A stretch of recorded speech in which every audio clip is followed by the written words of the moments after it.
Assalamualaikum warahmatullahi wabarakatuh. Anak-anak yang dirahmati Allah Subhanahu wa taala. Alhamdulillahirabbil alamin. Puji syukur kehadirat Allah Subhanahu wa taala. Pada kesempatan kali ini kita akan melanjutkan pembelajaran fikih.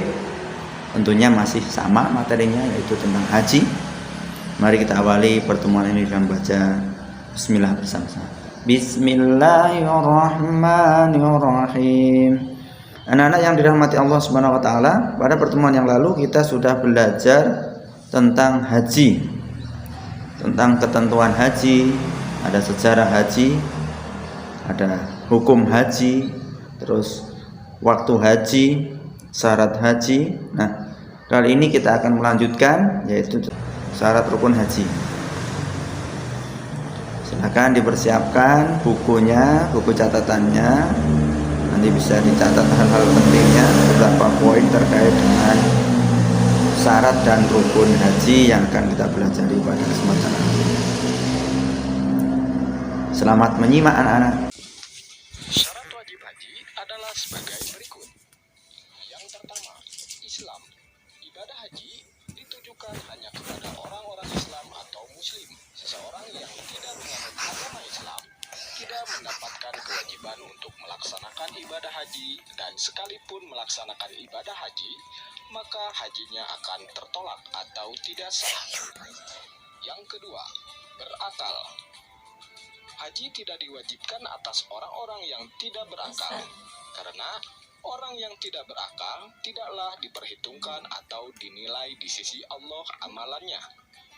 Orang yang berakal wajib melaksanakan haji apabila ia mampu untuk melaksanakannya. Yang ketiga, balik. Balik adalah dewasa, artinya sudah bisa membedakan yang baik dan yang buruk.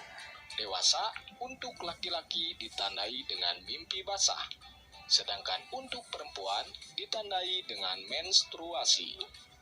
Apabila ada seseorang yang belum balik atau dewasa, maka baginya tidak diwajibkan untuk melaksanakan ibadah haji.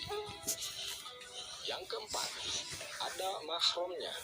Bagi perempuan atau istri harus didampingi oleh suami atau mahramnya.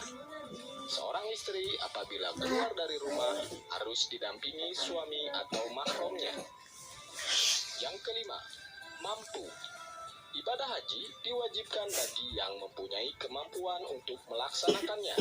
Adapun bagi orang yang tidak mempunyai kemampuan atau tidak diwajibkan untuk melaksanakan ibadah haji. Mampu dalam hal ini mempunyai arti dua hal.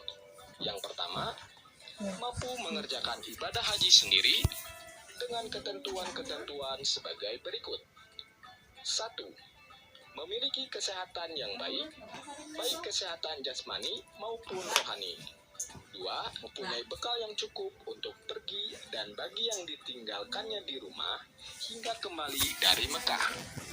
3. Ada kendaraan yang pantas untuk melakukan perjalanan ke Baitullah di Mekah. Ketentuan ini berlaku bagi orang yang berjarak jauh dari Baitullah di kota Mekah. 4. Dalam perjalanan harus aman. Apabila dalam perjalanan tidak aman atau lebih banyak celaka, maka tidak wajib melaksanakan ibadah haji. Mampu dalam hal yang kedua ini, yaitu mampu mengerjakan haji tetapi tidak sempat dikerjakan, sehingga dikerjakan oleh orang lain. Misalnya, meninggal dunia tetapi pada waktu hidup ia belum sempat melaksanakan ibadah haji.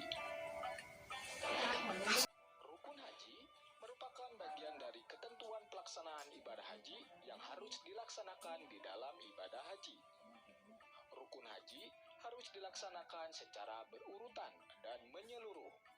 Apabila rukun haji ada yang tidak dilaksanakan atau tertinggal, maka ibadah haji yang telah dilaksanakan menjadi tidak sah, walaupun telah digantikan dengan dam, dan ia wajib mengulang kembali pada tahun yang akan datang hingga menjadi sah. Adapun rukun haji sebagai berikut. Yang pertama, ihram. Ihram adalah niat untuk mengerjakan haji dengan mengenakan pakaian ihram dan mematuhi ketentuan-ketentuan dalam ibadah haji. Dengan niat yang baik, kita dapat menjalankan ibadah haji dengan baik juga. B. padang Arafah. Wukuf artinya berhenti atau berdiam di padang Arafah. Wukuf adalah salah satu rukun haji yang tak dapat ditinggalkan.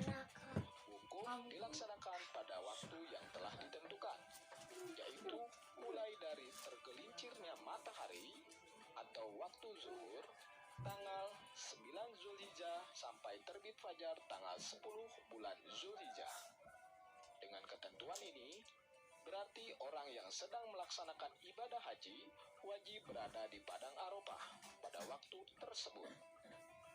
Apabila seseorang dalam melaksanakan ibadah haji tidak hadir di padang Arafah pada tanggal yang telah ditentukan, maka hajinya tidak sah dan harus mengulang kembali pada tahun berikutnya.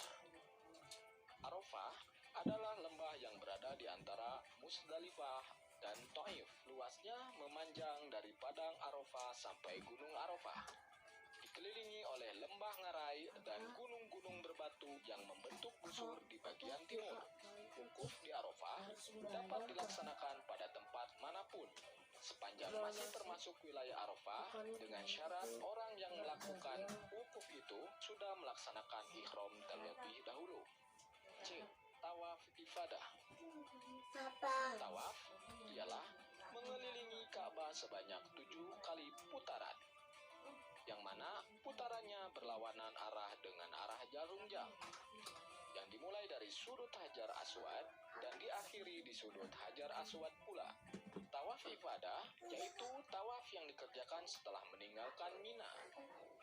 Tawaf ini disebut juga tawaf fardu karena hukumnya fardu atau wajib. Apabila tawaf ifadah tidak dilaksanakan, maka hajinya tidak sah. D. Sa'i. Sa'i adalah berlari-lari kecil antara Bukit Safa dan Bukit Marwah. Berlari-lari kecil dari Bukit Safa dan Marwah sebanyak 7 kali. 1 kali dihitung apabila berlari mulai dari Safa dan Marwah. Begitu juga sebaliknya. Sa'i dimulai dari Bukit Safa dan diakhiri di Bukit Marwah. Pekerjaan ini wajib dilakukan oleh jamaah haji karena sa'i termasuk rukun haji. Orang yang tidak melaksanakan sa'i, hajinya menjadi batal. E. Tahallul. Tahallul adalah mencukur atau menggunting rambut. Saat memotong atau mencukur rambut, paling sedikit 3 helai rambut. Dalam pelaksanaan tahallul ada 2 macam, yaitu tahallul awal atau pertama dan tahallul sani atau kedua. F. Tertib. Rukun haji tersebut harus dilakukan secara berurutan dan menyeluruh.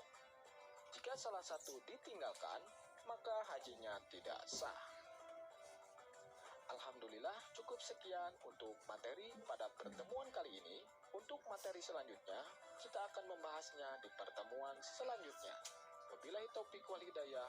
Wassalamualaikum warahmatullahi wabarakatuh.